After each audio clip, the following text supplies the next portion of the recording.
네, 이 시간 누가복음 말씀 98번째 시간으로 오늘 또 하나님께서 본문 말씀을 통해 주시는 메시지를 함께 전하도록 하겠습니다. 자, 예수님이 길 가실 때 만나신 사람 세 사람이었죠. 우리 지난 시간까지는 첫 번째 사람과 두 번째 사람을 집중해서 살펴봤습니다. 여러분, 첫 번째로 만났던 사람, 예수님을 만났던 사람은 어떠했습니까? 매우 적극적이고 열정적으로 먼저 와서 어디를 가시든 예수님을 따르겠습니다 라고 먼저 와서 말을 하는 사람이었습니다. 하지만 그 사람이 가고자 하는 방향과 예수님이 가시는 방향은 달랐습니다. 그래서 예수님은 당신께서 가시는 길과 방향을 정확하게 이 사람에게 말씀하여 주셨죠. 예수님은 그 사람에게 열정보다 나와 함께 방향을 맞출 것을 권면하신 것입니다. 여러분, 우리 속담에 빈수레가 요란하다라는 속담이 있습니다. 그러니까 안에 이 본질이나 내용이 없이 열정이 너무 많으면, 과다하면 굉장히 시끄럽게 요란할 뿐이다 라는 뜻이죠. 우리의 신앙도 마찬가지인 것 같습니다. 신앙의 본질이 없다면, 예수님이 가시는 이 십자가의 길을 지지 않으려고 하고 그 방향과는 전반대로 가면서 세상을 더 사랑하는 방향으로 나아가면서 열정만 과다하다면 우리의 신앙도 빈수레가 요란할 수가 있다는 것이죠. 여러분, 열정보다 신앙의 본질이 더 중요합니다. 신앙의 본질, 예수님이 가시는 방향, 그 길을 절대로 놓치지 않고 그 길로 마음을 다해, 뜻을 다해, 목숨을 다해, 우리의 모든 열정을 다해 그 방향을, 그 길을 따라가는 저와 여러분 되시기를 축복합니다. 자, 다음 두 번째로 예수님을 만났던 사람은 어떠했습니까? 예수님을 따르기 위해서 마음을 이 사람은 결단을 하고 무리를 따라 나섰습니다. 그런데 앞선 첫 번째 사람과 예수님의 대화를 지근거리에서 듣고는 예수님을 따라 나섰다간 이거 큰일 날 수도 있겠다, 고생길이 훤하구나 하면서 생각이 바뀌었던 모양입니다. 그래서 예수님이 먼저 이 사람을 향하여서 너 나를 따라와라 라고 부르셨을 때 이 사람의 반응은 갑자기 저 아버지의 장례를 좀 치르고 오겠습니다 라고 핑계를 대고 말았죠. 그는 그렇게 예수님의 부르심에 순종보다는 핑계로, 나는 그 고난받는 길은 생각해 본 적 없습니다. 난 그 고생길은 생각해 본 적 없습니다. 나는 새로운 유대 왕국을 꿈꿨지 그렇게 고생스러운 길은 생각해 본 적이 없습니다. 그런 속마음을 숨기고 아버지의 장례를 핑계대면서 이 우회적으로 나는 그 길을 가고 싶지 않다는 말로 표현한 것이죠. 예수님은 그 사람의 그 속마음을 다 아셨습니다. 그리고 그 핑계도 다 아셨죠. 그래서 말씀하시기를 죽은 사람들은 죽은 자들로 장사하게 하고 너는 나를 따라와서 하나님 나라를 전해라.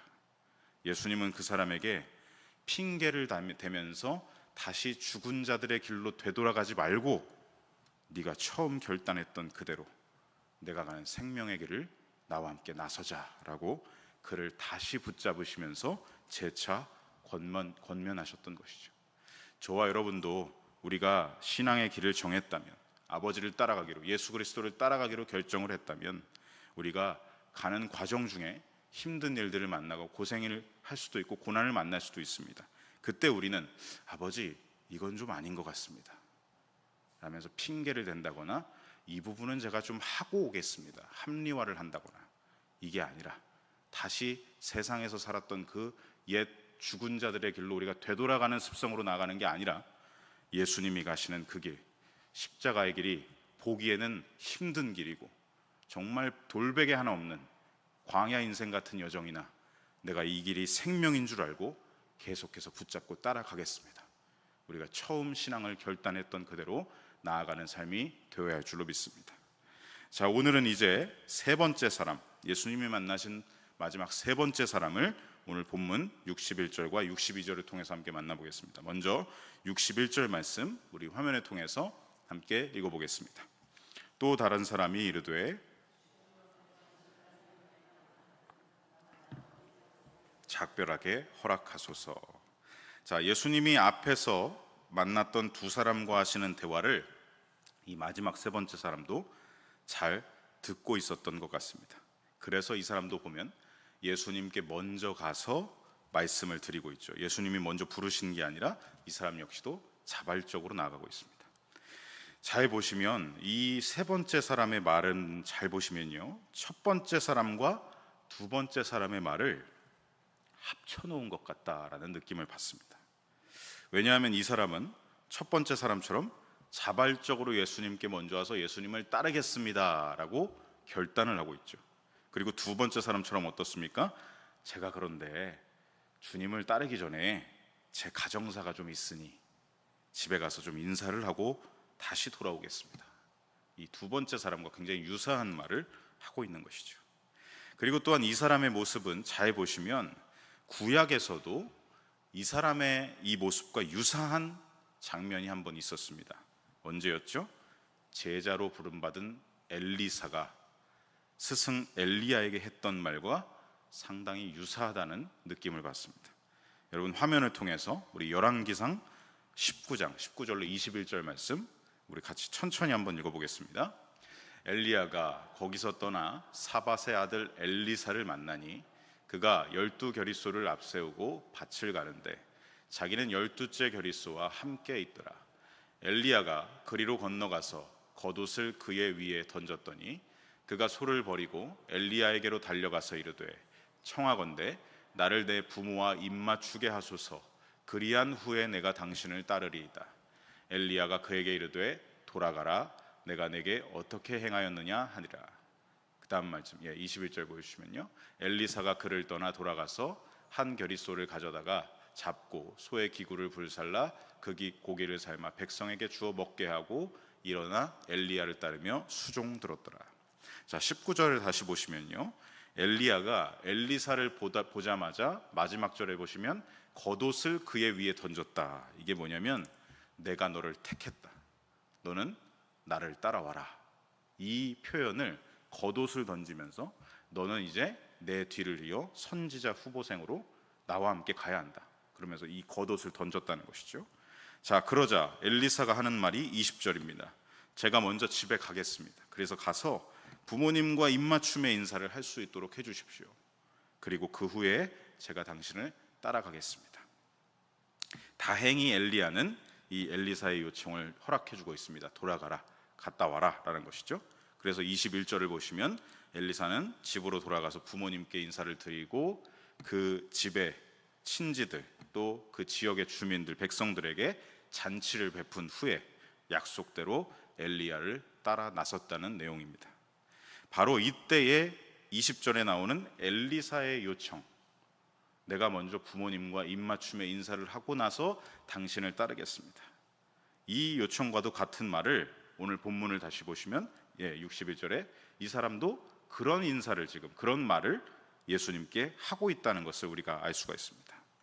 아마도 이 사람은 구약을 잘 아는 사람인 것 같고 이 엘리야와 엘리사의 이야기를 잘 알고 있었던 사람으로 보입니다. 그래서 앞에서 만났던 첫 번째 사람과 두 번째 사람이 예수님을 만나 나눈 대화를 잘 듣고는 야, 앞에 사람들이 실패했으니까 나는 엘리야와 엘리사의 경우처럼 이렇게 한번 말해보자. 마음을 먹고 나는 이렇게 해야 되겠다 하면서 주님, 제가 주님을 먼저 따르겠습니다. 그러나 가족들에게 인사만 하고 오게 해주십시오. 이 엘리야와 엘리사의 경우를 적용해서 예수님께 먼저 말을 했다는 것이죠. 자, 왜냐하면 그 과거 엘리야에게 엘리사는 어떤 존재였습니까? 엘리야가 엘리사를 이렇게 불러서 엘리사가 거의 이 선지자 후보생들 중에서 가장 으뜸 가는 엘리야의 수제자가 되죠. 그래서 자신도 이 이야기를 잘 알고 있으니까 이게 먹힐 줄 알았던 것입니다. 예수님께 내가 먼저 이렇게 말하면 나도 보내주시겠지. 그래서 그 후에 예수님의 대표 수제자가 되고 싶은, 앞선 사람들보다 면접으로 따지면 면접 점수를 더 받고 싶은 것입니다. 그런 속마음이 있었던 것이죠. 이 세 번째 사람은 그렇게 앞선 첫 번째 사람, 두 번째 사람의 면접 실패를 보고는 차별화된 전략을 가지고 예수님과의 면접을 내가 성공적으로 하겠다, 이런 마음을 가지고 지금 이런 말을 하고 있는 것입니다. 그런데 면접관이신 예수님은 이 사람의 예상과 달리 이런 답변을 해주고 계십니다. 우리 62절 말씀 화면을 통해 함께 읽어보겠습니다.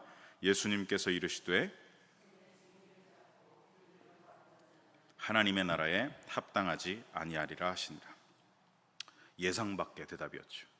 면접관이신 예수님의 반응은 이 사람의 예상과 달리 엄격한 답변을 주셨습니다. 손에 쟁기를 잡고 뒤를 돌아보는 자는 하나님의 나라에 합당하지 않다. 여러분, 이 말이 무슨 뜻일까요? 여러분, 다음 이미지를 한번 잠시 보시겠습니다. 제가 인터넷에서 마땅한 이미지를 검색해도 찾지를 못해서 이 62절의 이 말씀을 챗 GPT 인공지능 어플에 입력을 해서 이미지로 보여줘 했더니 나온 결과물이 이것입니다. 예수님 당시의 이스라엘의 농부의 모습이죠. 이스라엘에는 소보다 이렇게 나귀가 흔했기 때문에 나귀에게 멍에를 씌우고 쟁기를 연결해서 밭을 갈았습니다. 그리고 이 모습은요, 우리나라에서 전통적인 방식으로 농사를 짓는 농부의 모습과도 유사합니다. 보시면 나귀에서 소로 바뀌었을 뿐 거의 유사한 모습을 하고 있죠.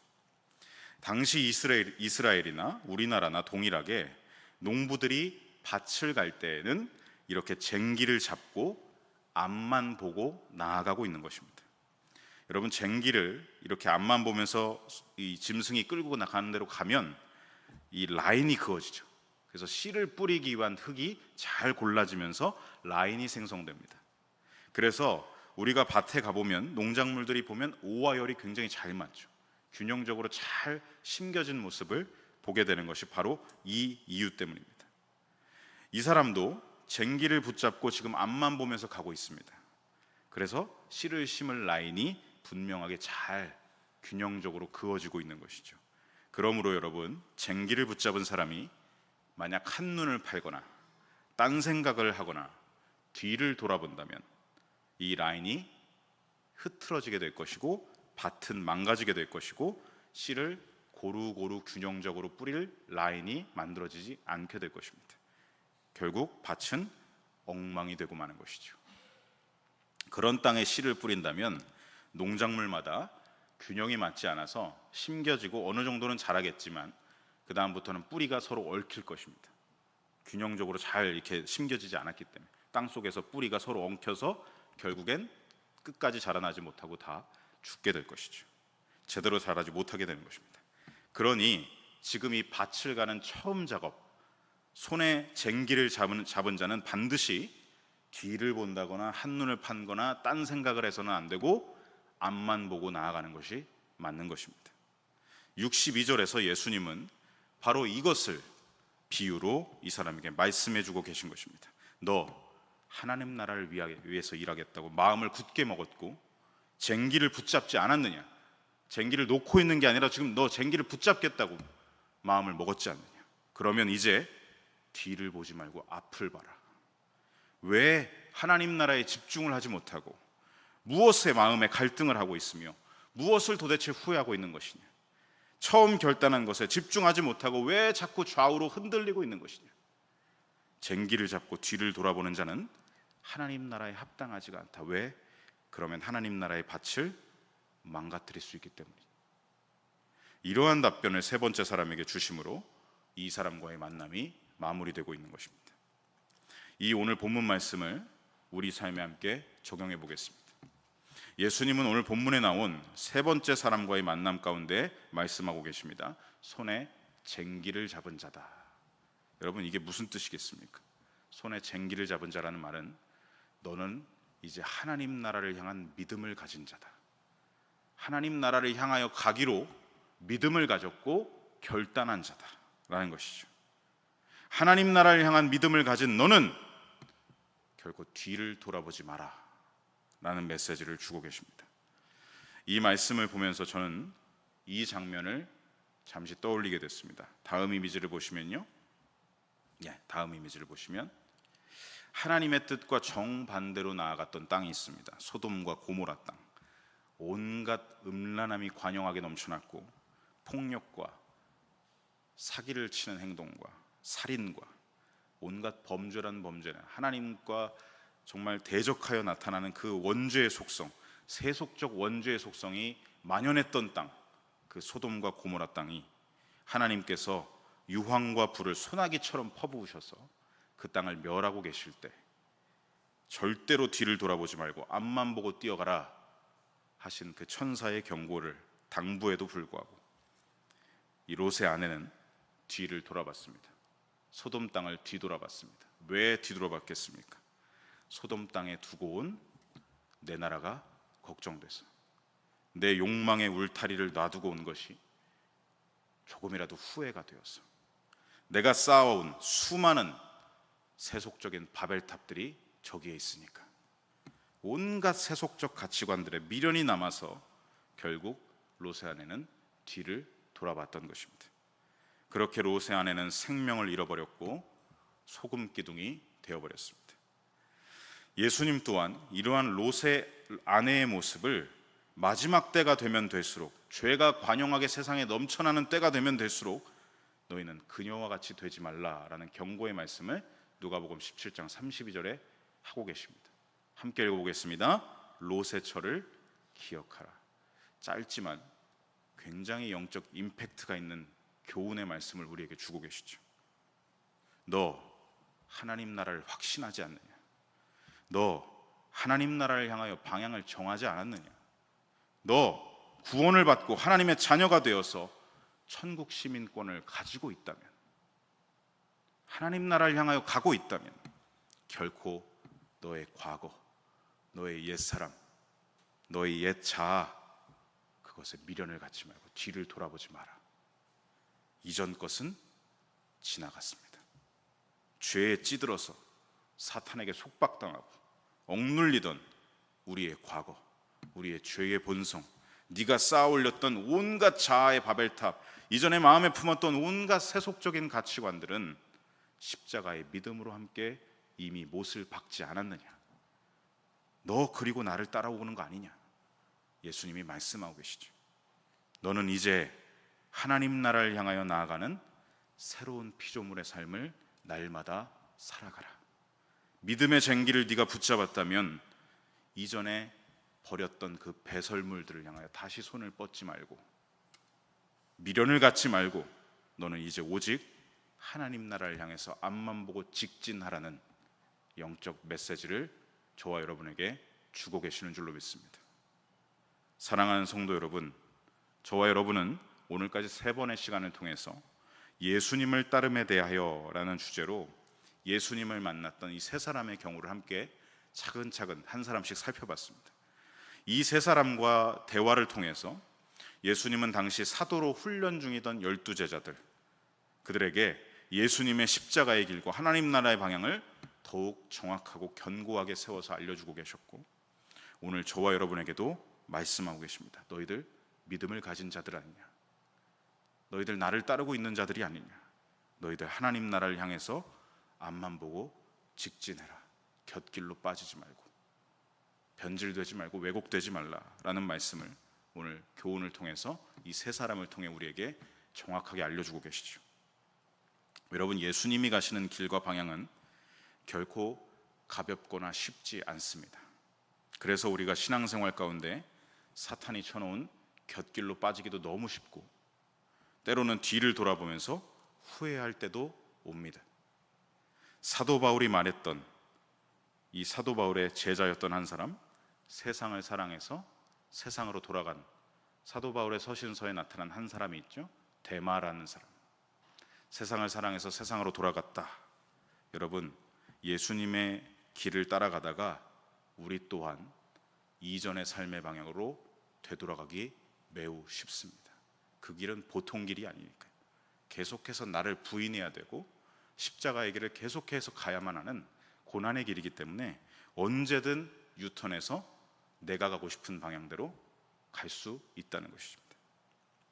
그러나 오늘 주신 말씀을 우리는 기억해야 됩니다. 우리가 처음 붙잡았던 믿음의 쟁기를 붙잡고 있다면, 예수님을 영접하여서 결단했던 내가 하나님 나라를 위하여 살겠습니다, 이 신앙적 결단과 각오를 끝까지 가지고 뒤돌아보지 않으면서 표대를 향하여 바울과 같이 지금도 달려가고 끝까지 믿음을 다하여 순종하며 달려가면 아버지의 나라가 우리의 것이 될 것입니다. 아버지의 나라에 우리가 들어갈 수 있게 될 것입니다. 지금은 우리가 그저 하나님 나라의 시민권을 소유하고 있지만 여러분, 그때 마지막 때가 되어서는 그 시민권을 가지고 있는 게 아니라 그 시민권을 영원토록 누리는 삶을 살게 될 것입니다. 그러니 여러분, 우리가 처음 가졌던 믿음을 결코 잃지 마시고 방향을 바꾸지 마시고 하나님 나라를 향하여 직진하는 저와 여러분의 삶이 되기를 소망합니다. 이건 제 말이 아니고요, 성경에 기록된 확실한 약속의 말씀이 있습니다. 히브리서 3장 14절 말씀, 우리 모든 믿는 자들에게 주시는 주님의 약속의 말씀입니다. 우리 믿음으로 함께 읽어보겠습니다. 우리가 시작할 때에 확신한 것을 끝까지 견고히 잡고 있으면 그리스도와 함께 참여한 자가 되리라. 조금 더 쉬운 말씀, 세번역 성경으로 우리 다시 한번 풀어놓은 말씀을 읽어보겠습니다. 우리가 처음 믿을 때에 가졌던 확신을 끝까지 가지고 있으면 우리는 그리스도께서 주시는 구원을 함께 누리는 사람이 될 것입니다. 제 말이 아니라 주님이 주신 말씀입니다.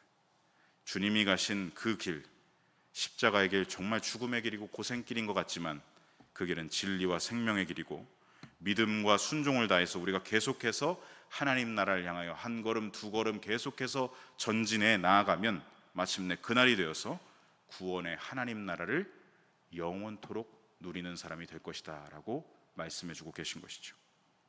사랑하는 성도 여러분, 저와 여러분이 이 믿음의 길, 처음 우리가 주님을 영접하여서 믿음의 쟁기를 붙잡고 따라 나선 이 길을 결코 유턴해서 되돌아가지 않고, 사탄이 쳐놓은 참 편해 보이고 풍족해 보이고 좋아 보이는, 사탄은 늘 우리를 그렇게 속이지 않습니까? 아담과 하와를 속였듯이 세상의 것으로 가장해서 야, 먹어봐, 가져봐, 뭐 어때? 우리를 계속해서 죄에 합리화하게 만들죠. 그 곁길로 우리는 빠지지 말고 믿음의 쟁기를 잡은 자답게 하나님 나라를 향하여 앞으로 전진만 해야 할 줄로 믿습니다. 저와 여러분이 그렇게 하나님 나라를 향하여 직진하는 아름다운 성도, 진짜 그리스도인의 삶을 살아가시기를 간절히 소망하고 축복합니다.